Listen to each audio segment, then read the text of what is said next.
Mark, how are you?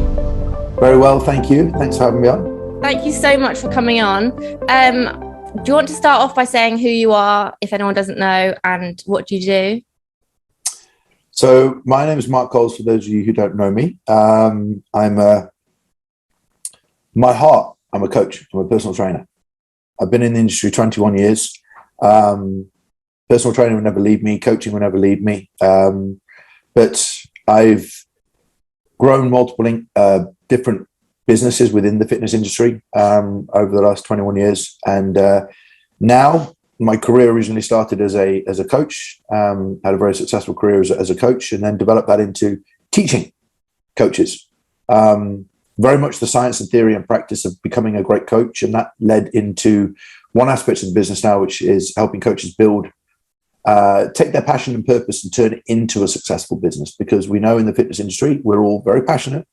Yeah. We all know that we wake up very dedicated to help people, but business requires reward. And for everything that you do to change people's lives, you deserve something in return. And unfortunately, a lot of personal trainers don't reward themselves anywhere near enough for what they do. And my kind of mission is to be able to help you continue to grow throughout your career, so that when you're 21 years down the line, you've seen something. You've got something to look back on and go, wow, have I achieved that? Rather than people I meet who 10 years down the line are charging the same, and they're just really unfulfilled, that they've not really made anything of themselves. And I think that it's a wonderful career, but like any career, if you stand still, you don't get anywhere. So, I've had a very, very long and enjoyable career, and it feels like today it's only just started. That's amazing. And I think something that you just mentioned is to do with passion. It's so clear that you have a lot of passion for what you do, but also you want to work with people who are passionate as well. I do. And do you know, I had a call just now with a trainer from a different country who's coming in one of our programs. And he said, it just really frustrates me to talk to people that just don't want to follow the plan. And I said, well, there's going to be a lot of your listeners listening to this who may be clients who don't stick to the plan. And there are personal trainers and athletes, fitness professionals who believe me. People say it's clients that don't follow the plan, but it's trainers that don't follow the plan, because whatever you read and learn, you don't apply. And so your clients learn stuff from you, but they don't apply. So in the early days of my career, about 4 years in, and I don't mind saying this, I was that trainer standing next to the treadmill, warming up for 20 minutes, just chatting. And that's just normal in the early days of being a PT. You do it.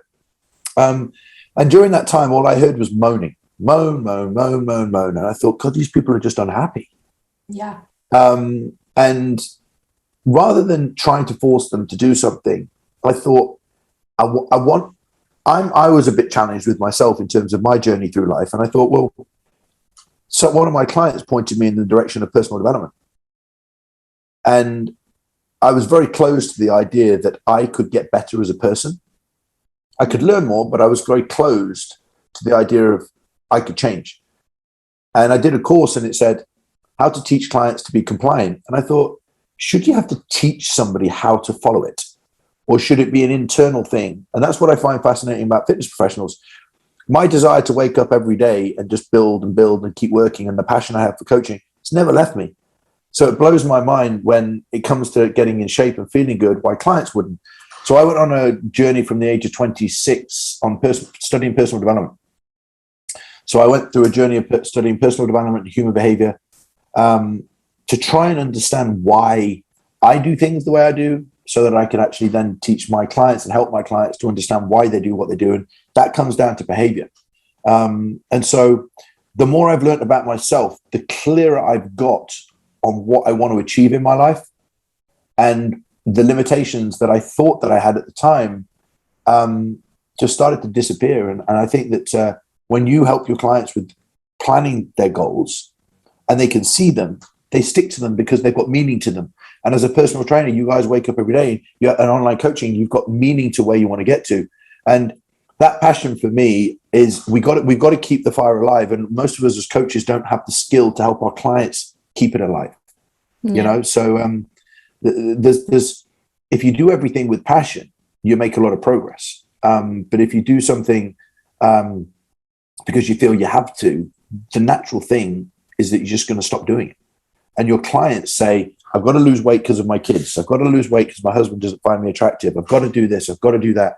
If you say that, then you're naturally going to stop yourself doing it. But if you want to do it, it's easy. Like, let's be honest, losing weight's a piece of cake. Yeah, it is. If you guys studied everything, like we teach a lot of personal trainers, online coaches, how to get results. It's not difficult. But the psychological behavioral barriers is what makes it difficult. You know, a guy said to me on the phone this afternoon, I have emotional eating problems. When I get in a bad mood, I eat rubbish. And I said, but if there was a different way to feel good when you feel in a bad mood that didn't revolve around food, would you try and find it? He goes, yeah, but I always resort back to food. But there's a behavioral change that you could make to not resort back to food.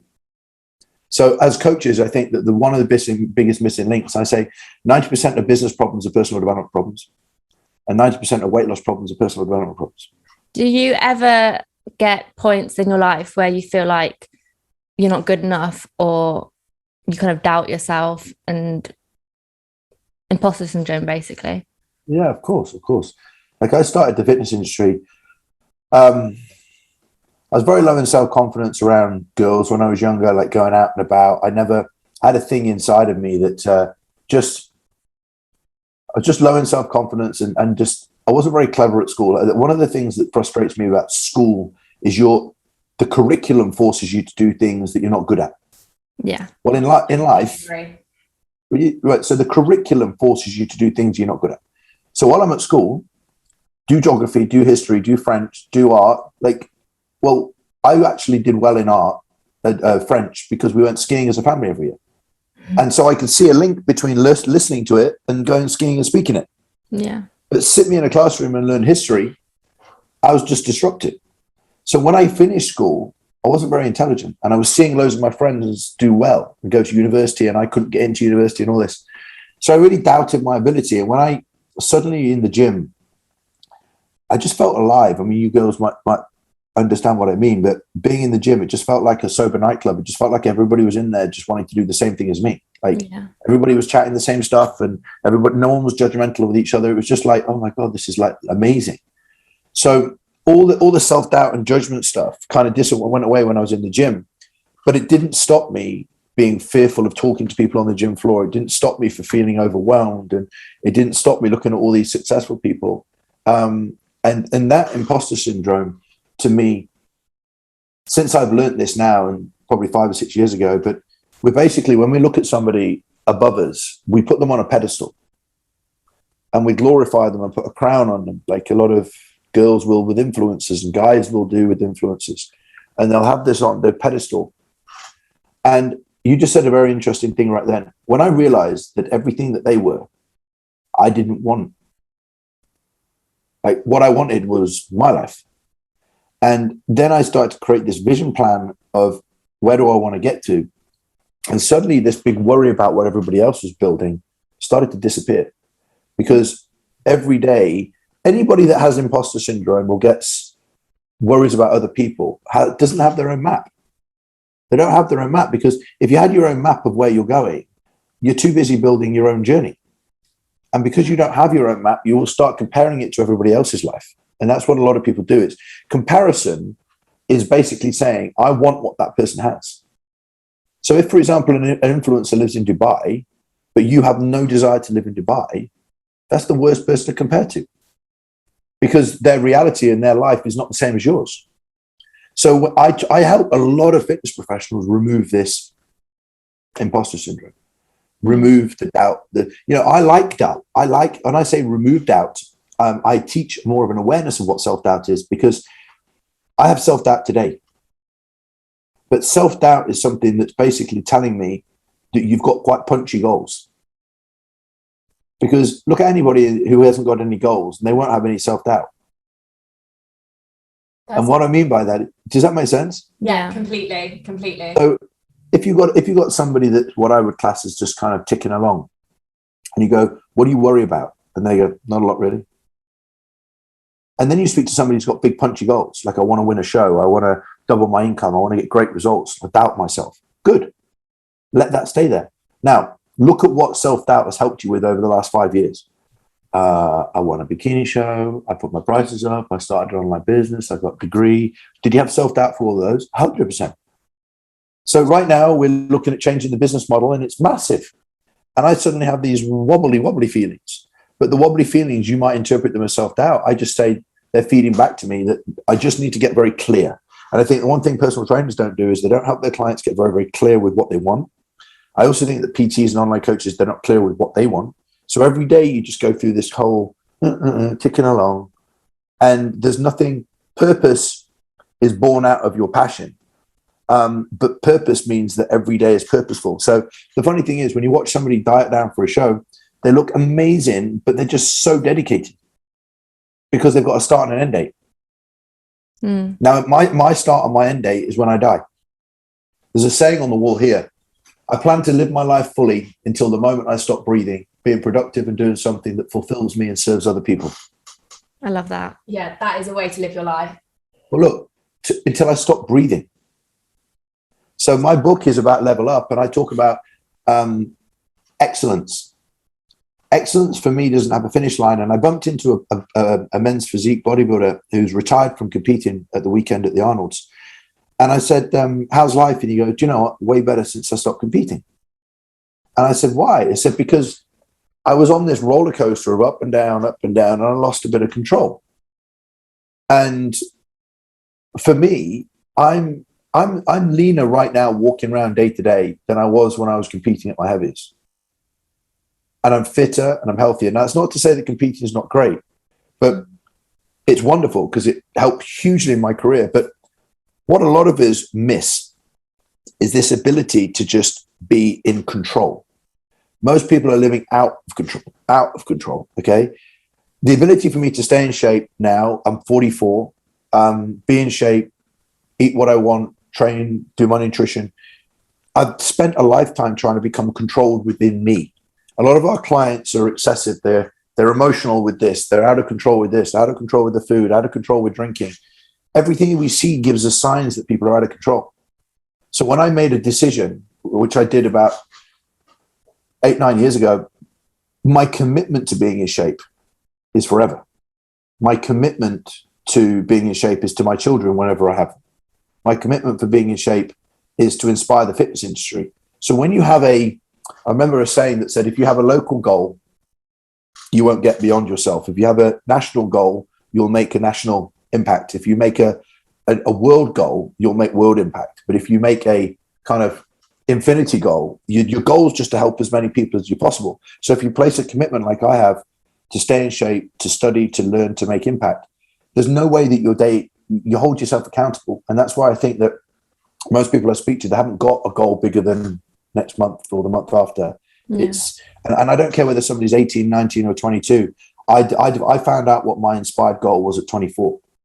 That's why I think every single day it's just move forward and forward. And I don't know whether you saw, but yesterday I put a post out about my non-negotiables, like how I live my life. And I had so much backlash on that in my DMs. Oh, wow. Just, it's unrealistic. Why are you putting stuff out like this? You can't live like that. It's not this, it's not that. And I said, watch me. I've been doing it since I was 24. Yeah.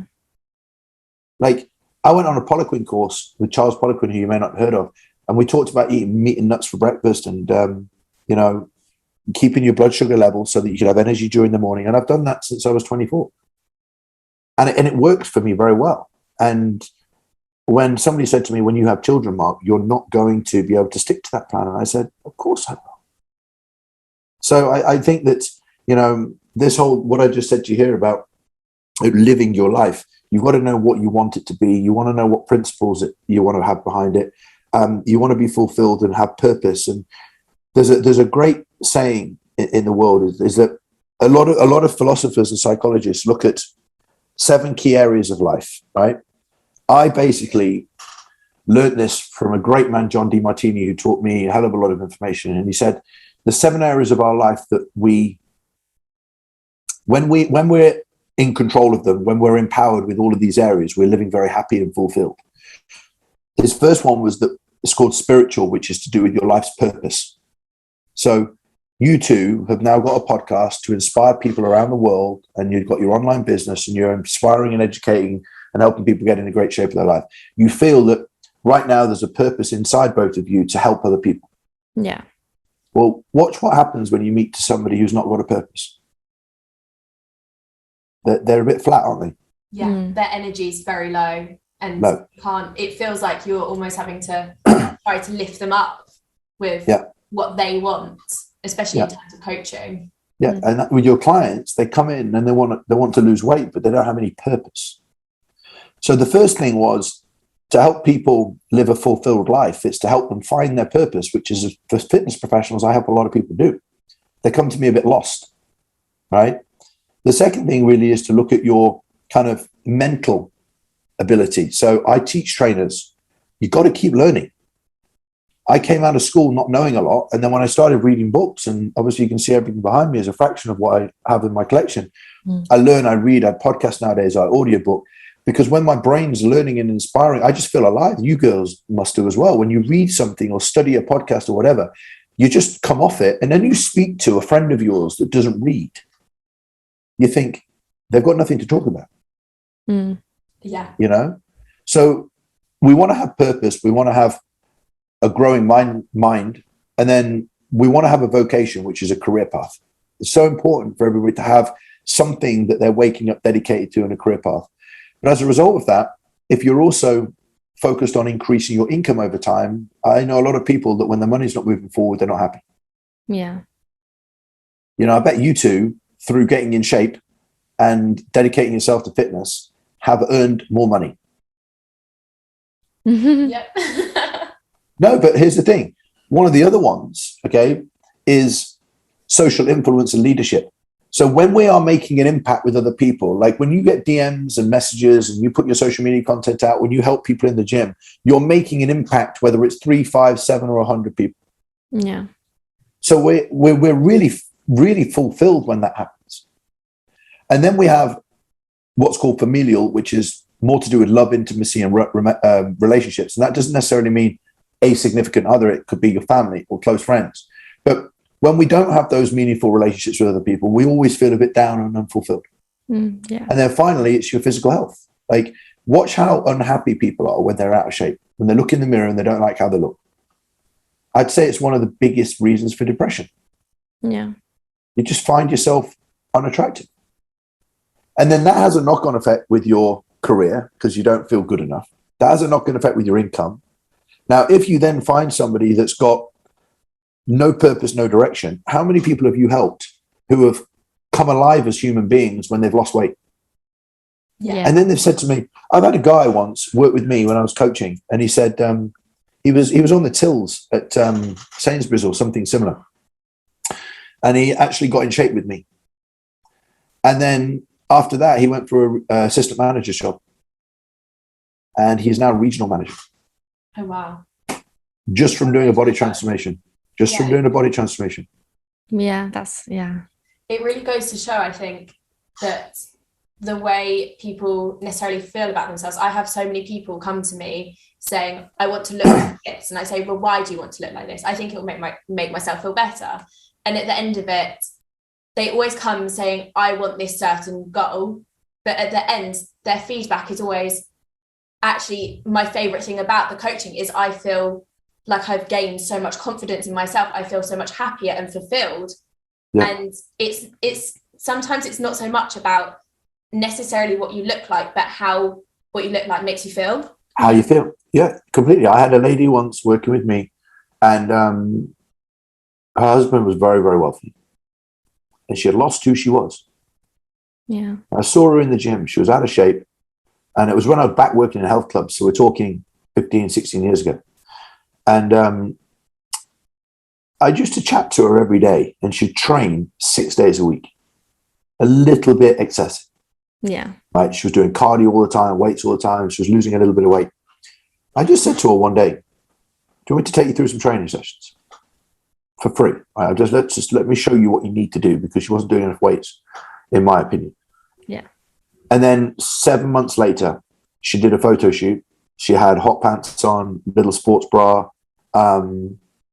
She felt $1 million. She probably looked 10 years younger. Oh, that's amazing. Now, she came to me. She got a folder. She's got all the photos in. Now, I'm not saying this is a good thing, but she left her husband because she found herself. Yeah. And this is not a bad thing, but she had conditioned herself, and him and her hadn't grown. He'd kept growing his business, but he hadn't helped her grow as well. I'm a massive, massive advocate for equal relationships. My wife is as big as part of our family, me and her, as I am. Doesn't matter what monetary value I bring into the family. We're absolute equals, you know. And as we grow and develop and have children and, you know, whatever, like, I can't grow without the energy she gives me. So what people don't realize is that when I wasn't with her 5 years ago, I was growing. But when I met her, I accelerated by about 10. Because I then had that meaningful relationship that was massively missing for me. Yeah. And it accelerated who I was as a human being. So the energy I have every day, and people say, how do you work so hard? I just have this beautiful person that's alongside me that we're creating this future together with. So when I'm saying these 7 areas of life, when we get to the point where we're looking good and feeling great in ourselves, whatever that may be, it doesn't need to be shredded, whatever. If we just feel happy in our body and our mind and our health, if we have great relationships, if we have a great career, if we have purpose and meaning to our life, if we're earning more money, and if we're filling our brain with knowledge and we have great influence with other people, when you look at multiple people and look at this when you have your clients, what do you think they're missing? Are they missing purpose? Are they missing income? Are they missing connectivity? Are they missing loving their body? I think that personal trainers and online coaches, our profession is massively undervalued. You know, they're talking about doctors changing diabetes and this and that and whatever, and, you know, physios healing people with injuries. There'll be more people being saved from mental health. And I don't like the word mental health, but I'll use it because it's a term within the industry.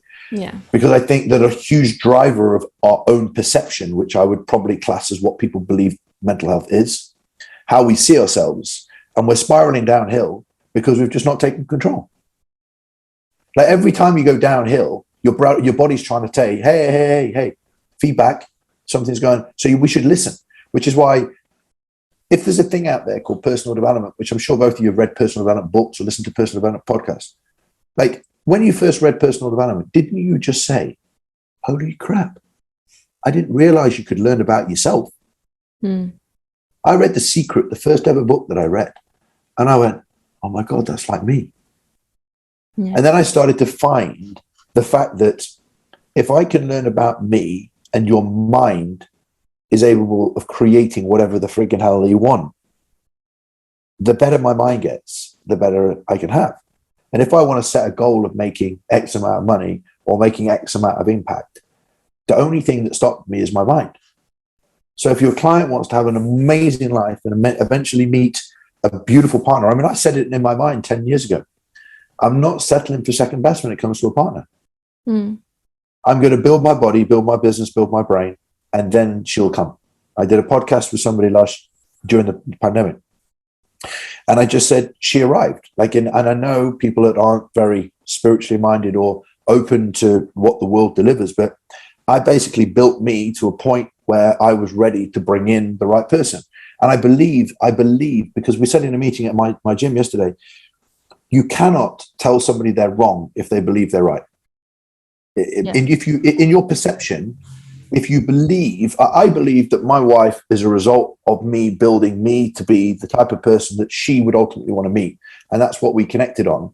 But then she brings me the energy to be who I am, and I bring her the energy to who she wants to be. But if, going back to what I just said, if the mind is something that we can learn that much about, and most people don't learn about the mind, then most people wouldn't have weight problems, mental health problems, injury problems, relationship problems, because most people are out of control. They're unhappy, unfulfilled, not living a fulfilling life. And it's no wonder that the things that they think they need, money, relationships, house, clothes, quality of life, they don't have them as a deliberate feedback that they can change. I believe that everyone can change. I believe that even people on housing benefit and all that sort of stuff, if they decided that they could take it upon themselves to learn how to retrain their mind, it's possible for them to change. Like know, our and that's minds are why. so powerful. Like, and a lot of Oh, people don't realize it. And I think people put kind of like a ceiling over what they think they're capable of, and then yeah, yeah, they yeah, just can't break through it. yeah.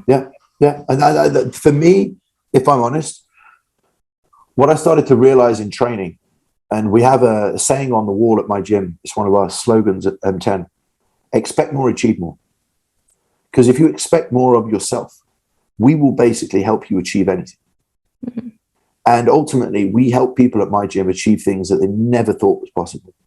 Because in training, it fascinates me how trainers, like whenever I mentor people one-to-one in business, sometimes they put the brakes on me and they go, enough. I'm like, I'm going okay at the moment. I'm doing okay. Business is going fine. I'm like, you have no idea how much better it could be.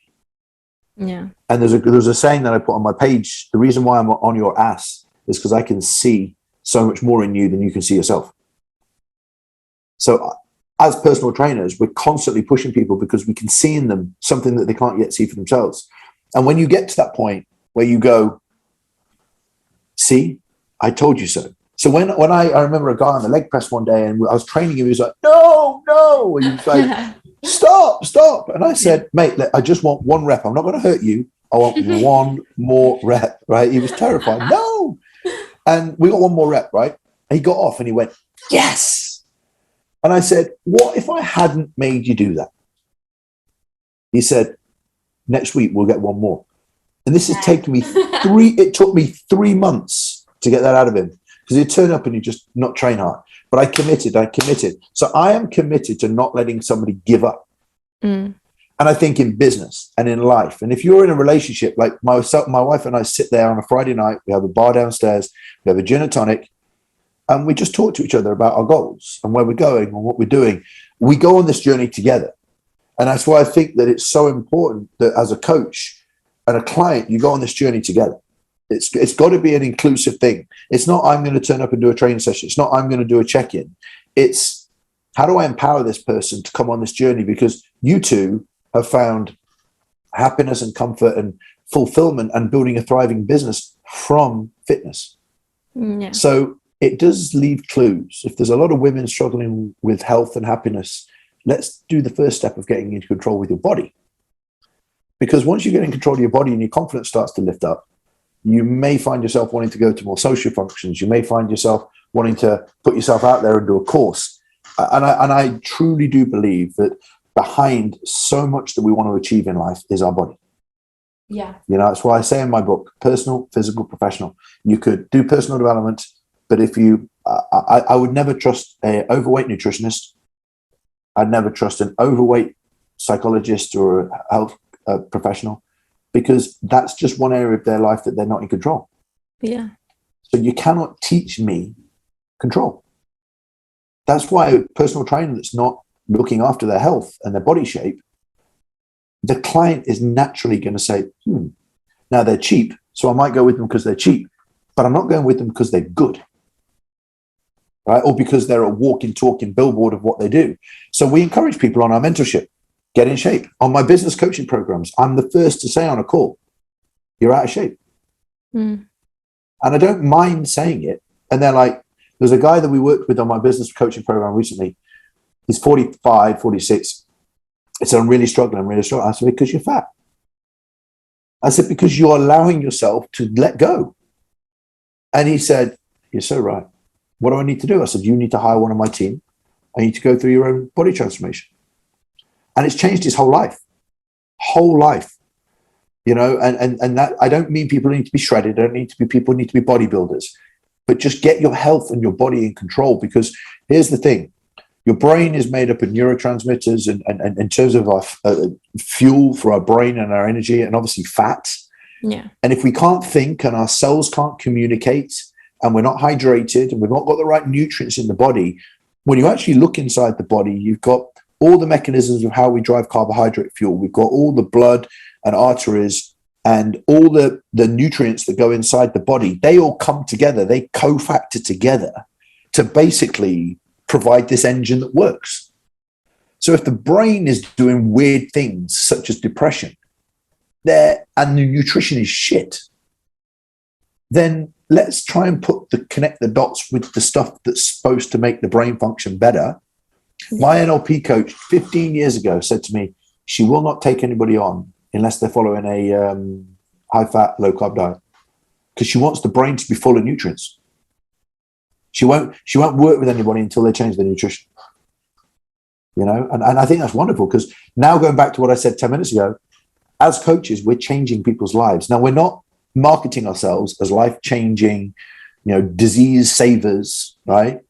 But we're advising people to just be healthier with their food, and we are advising them what to do in the gym.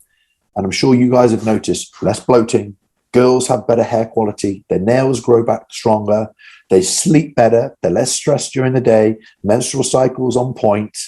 You know, less pain, less heavy bleeding, right? And you're like, it's normal, girls. It's not supposed to be like this. Exactly. Right? It's supposed to be normal. If it's really, really bad, then something's really, really wrong. Yeah. So if I can just get your nutrition right and not prescribe you anything, and then work alongside maybe a doctor who is a little bit more functionally minded, we could really get you in a great shape. Yeah, a lot of people don't realize how important nutrition is, and they think, oh, if I go to the gym, nutrition, I don't need to worry about my nutrition, but it's more important. Like if you're not healthy with your food and your nutrition, then you're not going to get anywhere. Yeah, the gym's not. It's connecting the dots. No, and I've seen people horrifically, you know, unhealthy, but go to the gym every day.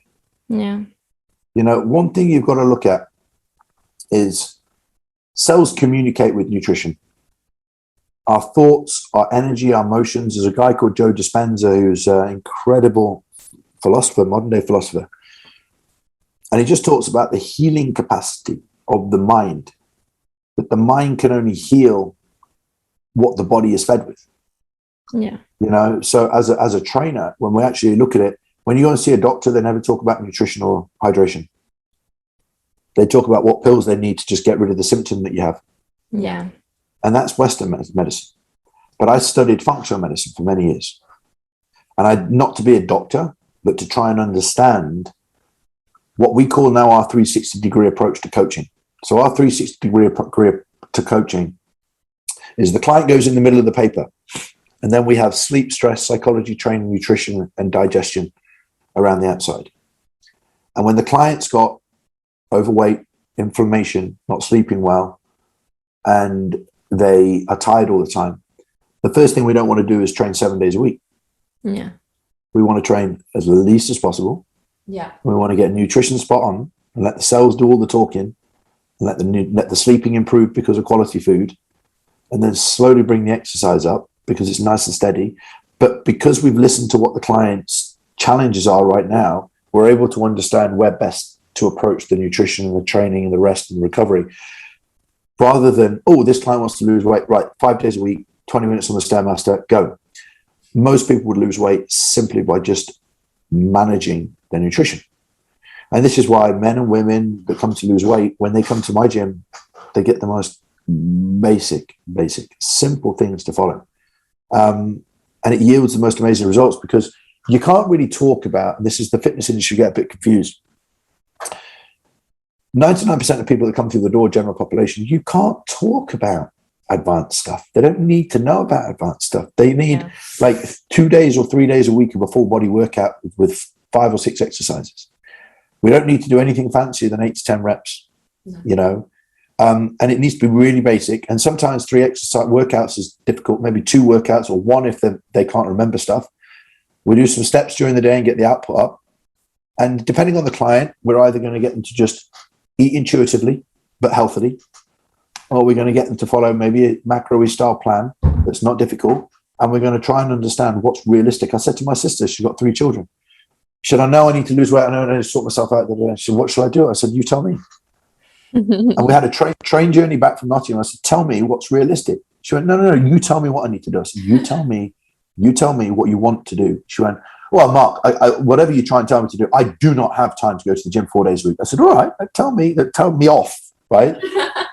But what do you have time to do? She went, oh, I'm doing this app thing. I tell you what I'll do.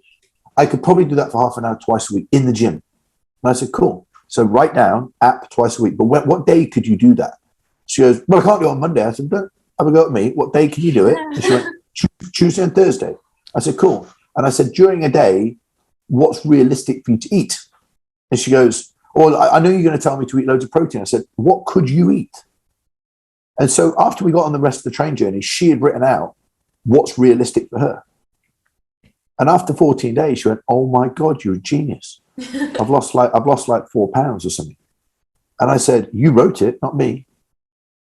Because John Berardi, who created Precision Nutrition, said a great thing when I interviewed him. We have to get people, when we're doing fat loss and weight loss and everything for general population people, we have to get them to tell us what they can do. Because people have to be able to, you have to get people to agree. Like I spoke to a guy before YouTube, and he said, the big mistake I make is when people come in to work with me, I give them the plan to follow. The client hasn't agreed to follow it. And it's a simple thing in training. Okay, I want to lose weight. Here's your plan. But they haven't told you that it's possible. They haven't told you that it's realistic. They haven't told you that the nutrition is something that they enjoy. They haven't told you that on Wednesday night, it's chaos with the kids going to football and the other one going to cricket and the other one going to ballet, and you're telling them to have 4 meals a day. It may be realistic to just have 2 and then a shake when they're out in the car or whatever. So the fact that my sister told me what she could do gave her the accountability because she held herself responsible. Yeah. And the client holds us responsible. That's the problem. I think so. We give them the diet and they hold us responsible. Yeah, I think one of the best things about coaching is you have your clients come to you, but then they kind of go, okay, well, give me a plan. And you're like, okay, well, like you said, you speak through it with them. You make sure that it's realistic. You make sure it's doable. And then you see how they get on with that. And then you can make changes. And I think that's what people find so difficult when they go to try and do it themselves without any kind of guidance, is they throw it all at once and they try to do it all at once, and it's just not realistic. But the coach makes it unrealistic. Yeah. This is the point. This is the important point I'm making. Hi, nice to meet you. What's your goal? I want to lose a stone. I'm going to hold it in the summer. Great. This is the plan. Okay, let's listen and understand who the woman is or the guy is. The guy works in the city. He's really busy. He's a stockbroker, and I'm like, this guy's not going to follow the plan. So what's realistic? You tell me.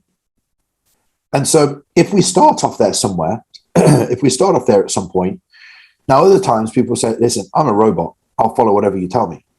Let's go. But with Gen Pop, a lot of people, they need to tell you what's realistic to stick to it. Because once we've got momentum, once they're following something, we're good. But once they're resistant from day one, if they're resistant and you've given them a plan, then we haven't normally, this is why data gathering is so important of the person. Who are they? What's their life? What's their stressors? Where are they right now in their life? What's their energy level like? Their mood like? The more we listen, the more we learn, the better the relationship gets with the client. And here's the thing, I put a post out today. Retention is not to do with how complex the program is. Retention is just down to the relationship. Yeah.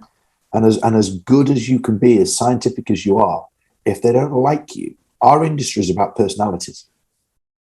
People with personalities build great businesses. If you're friendly, warm, you can take your time to learn stuff.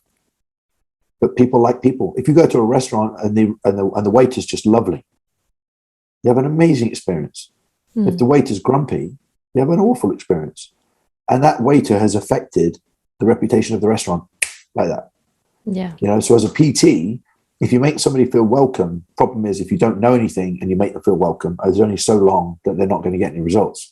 So you just need that middle ground. But it does start really with trying to understand where the client is now and then trying to match the plan with what's realistic for them. And you'll get a lot more compliancy from it. And there's nothing wrong. If a woman has a glass of wine, 3 glasses of wine 3 days a week, and you can get down to 1 glass of wine 3 days a week, that's progress. We must always, as fitness professionals, celebrate stepping stones. If they always go out on Saturday night with the girls and have a bottle of wine and they go out and have a gin and tonic, let's do that. Can we meet you halfway, And I think that's more realistic. Yeah, because you need to enjoy your life as well. and it's about balance. And obviously, like, yeah, you need to be happy, but at the same time you need to have, yeah, you know, you don't want to limit yourself and say that you can't go out and stuff, because going out and being sociable is what makes us happy, and we need to be around people and stuff like that. And I think a lot of people think that if they start fitness then they have to cut everything like that out, and it's not true at all. Obviously don't go overboard and go crazy, but doesn't mean you can't do anything like that ever again. Exactly. Yeah, and I think I mean, let's be honest, you're really overweight and really unhappy and really out of shape, you know, looking at your social life and making a conscious decision. Because when I used to really party, there was a big thing missing in my life: a void. I don't need to get pissed at the weekend. Yeah, because my Monday to Friday is better than my Saturday and Sunday most of the time. I don't mean say it's better. It's just my work days are where I thrive. I love them. You know, of course, it comes to the weekend, I train, Marsha and I do stuff. We go and do whatever. But what I mean is, most people's weekends are better than their weeks. So they go berserk. Well, that goes back to the 7 areas of life. Where are you unfulfilled? Because you wouldn't need to get rattled on alcohol. No. If you were happy. And when I was doing recreational drugs when I was younger and partying crazily, the big thing that was missing with me was direction. Because I was getting to the weekend and just escaping, you know, which is a story I always tell people, you know. But the biggest blessing from that was I went down and then had a word with myself and come out and then set myself on a new course. And there's a lot of people like that. A lot of people either get into alcohol or drugs or addicted personalities into certain things until they find that one thing that they need to be dedicated towards in their life. And I like a glass of wine. I like a gin and tonic, but excess doesn't interest me in those areas.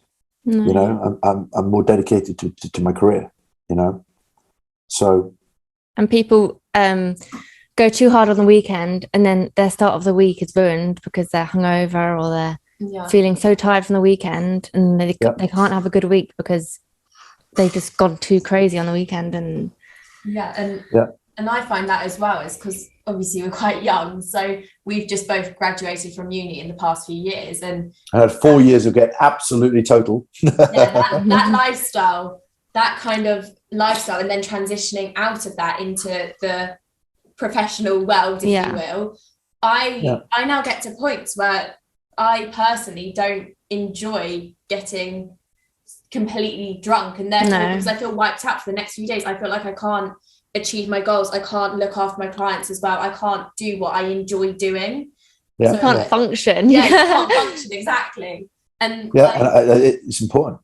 And I was literally saying this is a sign that I'm growing up and I'm getting a bit older and being more responsible, which is amazing. But you just said the word responsible. It's responsibilities, and you know, I like a glass of wine and a gin and tonic like anybody, and I love going out for good food, good company. I've got an amazing network of good people around me, who equally there'll be times when I will have a few more drinks than normal, and that's all good. But if it's going to take away from me training and me feeling good and me working the next day, I value everything else in my life over feeling crap. Definitely, yeah. But when people don't value like when you work full time, maybe for other people sometimes, and you don't really enjoy your job, then you kind of want to have a story to tell people about the weekend. So you go out and get absolutely smashed, you know. So we've gone massively around the houses on our conversation, haven't we? On lots of different things. Lots of different things. So let me rip. What would be your advice for, especially for younger people? Because a lot of my friends and people I know, they seem to lack direction with what they want to do, and they just kind of end up going, okay, well, I've come out of university, so the next phase or the next thing I should do is just get an office job in London, and that's kind of where I'm going. And then now they've done that. They've come to me and they've kind of said, I don't really know, like I'm not enjoying it. I'm just there, just each day is just ticking by and I'm just getting through it. What would be your advice to those people?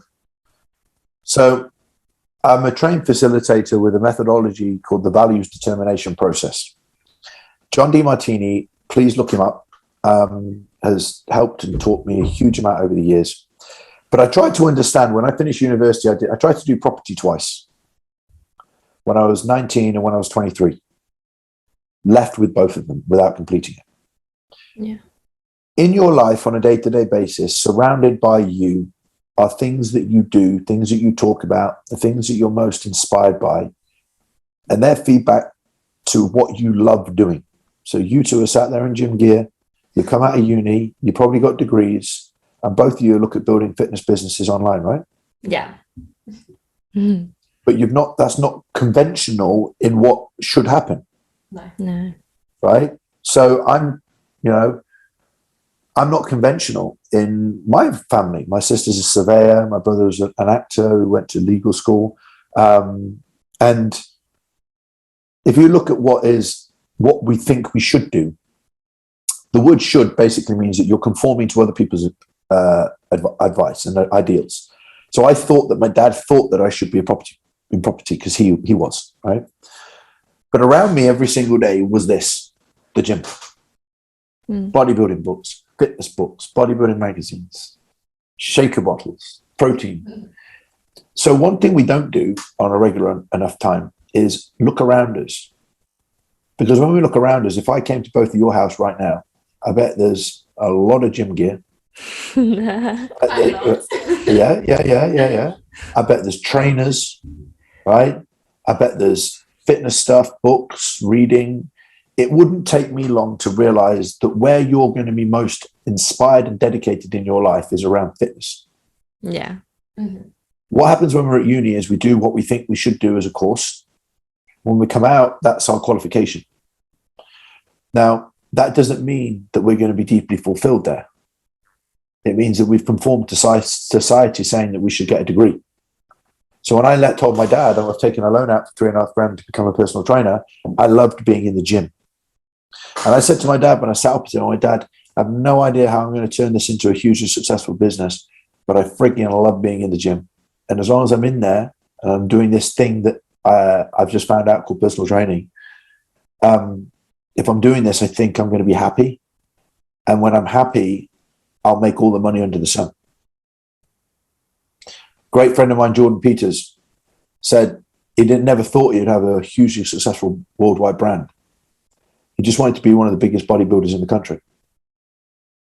And he's turned out now to have thousands and thousands and thousands of people following him, right? And that's because he's just been dedicated to following his path that he's inspired by. So in your life right now, the things that you talk about the most to people, or you love talking about the most, the things that occupy your thoughts more than anything during the day, the things that you spend most of your money on every single day, okay? The things that surround you mostly in your environment at home, and the things that you've been thinking about more than anything that show signs of coming true, that's all evidence that they're the things that you're most inspired by. And what we don't often do is look at those, because they're the clues to what we could do with our lives. But how am I going to make money doing that? Doesn't matter. If a woman's got 3 dogs and in her house there's grooming stuff and books on dogs and everything, there's no reason why she couldn't turn that into a business. Dog walking, or, making stuff, or whatever. Like, that's where that person absolutely is the most inspired. But no, let's go and do a different job. And one of the things with Tony Robbins, he talks a lot about, and Dean Graziosi, they talk a lot about hiring people into their business who are inspired but not educated. So hiring people who are inspired. Like, if you're inspired to be a computer technician, but you're not studied yet, but you come into somebody's organization, they will learn how to be a computer technician because they're showing signs of wanting to learn it. And an inspired person will learn more than anybody else. But if you tell someone to do something that they don't enjoy doing it, you're forcing them to do something they don't enjoy. And most employed people are doing things they don't enjoy. You need to be passionate about it. And right. Then if it makes you happy, then you want to put the effort in and you want to learn and grow. And and these are called our values, right? So people think values are all to do with trust, honesty, kindness, genuinity, love, whatever. Your values are the things that you're the most inspired to do. So I'm waking up inspired every day at the age of 44, get out of bed. I cannot wait to put my content out there, to help fitness professionals, to come on your podcast, to share my message with the world, that fitness professionals can achieve an incredibly rewarding, successful career. And I have more money, better life, beautiful wife, more impact, worldwide reputation. I thought I was thick as pig shit. But all I did at one point when I was 23, I went, I'm not happy there, and I know I'm happy here. Now let's turn this into a career. And 15 years down the line, most people are unhappy because they're doing the things that they're not inspired to do. And so my answer to you in a long roundabout way is please do me a favor, to anybody listening to this, find out by answering the questions that I gave you 5 minutes ago, what it is that really, really, really floats your boat. If you're a girl listening to this and you love horse riding, you can turn that into a career. Yeah. If you're a guy that loves craft work and, carpentry, you can turn that into a wildly successful career, because where there is a skill, there is money to be made and there's impact to be made. My wife, we met, she was making handbags for a very well-known company in London. And she created the handbag range. She's a creative, she's a designer. And before they even started handbags, 10, 11 years later, she met me. She loved training, she loved exercising, but she's a graphic designer. She's now got over 10,000 followers on social media. She's built a fitness content creator course for graphic design.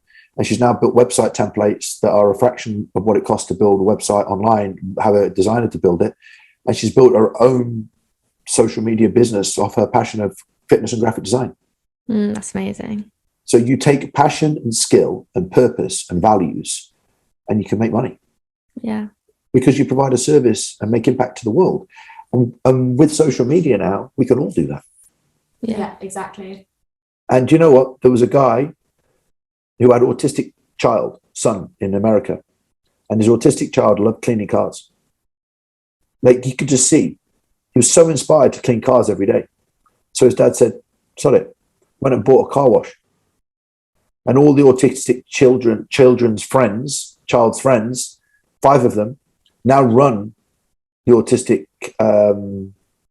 car wash. That's amazing.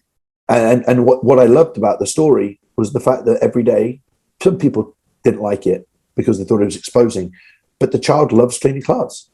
And now the child has an income and a business and savings, cleaning people's cars every single day because he's inspired to do it. And so I will always say to people, you will be the happiest, most fulfilled, most reliable, most dedicated, most successful when you're doing the things you're inspired to do. And I do that every single day. And people think that how the freaking hell do I keep going at the pace that I go at? But it energizes me more than you could ever imagine, just like you two love fitness. And if you're starting now at your stage with a podcast and empowering and educating other people, you'll be incredibly successful.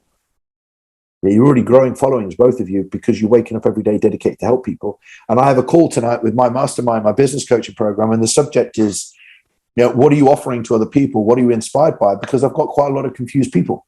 Confusion is basically not living your life according to your highest values, and I am, and I want to inspire and help other people to find theirs. And that's why I have a big carryover to normal people as well as fitness professionals, because helping people find that purpose is something it's a bit of a gift that I'm very grateful that I've been taught. But it's hard to see somebody without purpose, because you realize how much better their life could be with it. Yeah. Long way of answering the question. Sorry. Yeah, no, that was absolutely amazing and so helpful. And I think,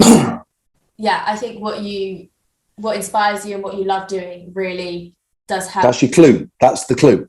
What you inspire and love doing, and your parents, by the way, do never expect your parents to understand it. My dad didn't understand me with a layer of tan and stood on a stage.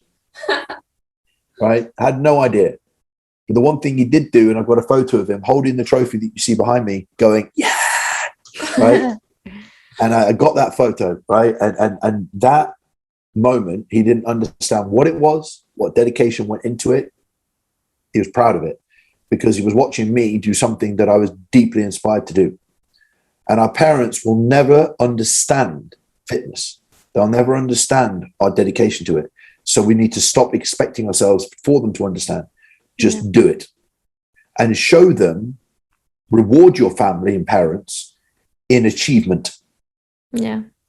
That's like my dad. I wrote my book, you know, and when I gave it to him and I wrote in it and I dedicated some bits and bobs in my book to him, like, I didn't expect him to just go, oh my God, this is amazing, because he's never written a book. He doesn't know what it goes into writing 6 months, 7 o'clock every morning.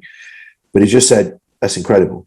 So I lowered my expectations. And I think that we should all remember that the more we try and expect people to behave in a particular way, we're always going to be upset when they don't. If you put a party on for somebody that hates surprises, they're always pissed off. Yeah. Right? But if you build it up and go, God, they're going to love it. They're going to love it. No. They hate surprises. So when they kick off that they don't like surprises, please don't be upset. It's like your parents, come and watch me in a bodybuilding show. You're going to love it. No, they're not. They're not going to enjoy the show. You know, your mum come and watch rugby. No, she doesn't enjoy rugby. But they'll support you. So people will support you, but just don't expect them to get it. Yeah. You know? So. Thank you so much for coming on our podcast. Honestly, your story and your journey is so inspiring. Yeah, it's been absolutely amazing just to pick your brains and just hear your journey and your story. So thank you so much.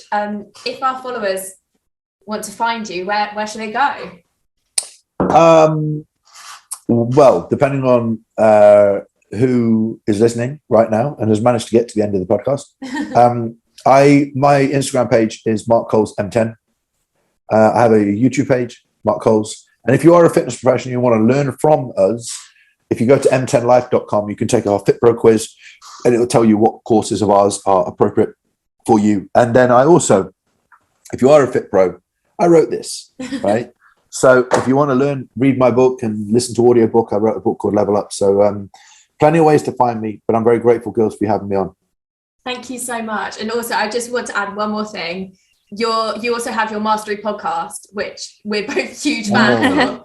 So yes, if anyone's listening to this and they want an amazing podcast to go listen to ours, please, but also go over to Mark and listen to his podcast too. Very, very kind of you. Thank you for adding that in. Thank you so much. Thank you. My pleasure. Take care, girls. Bye. Bye.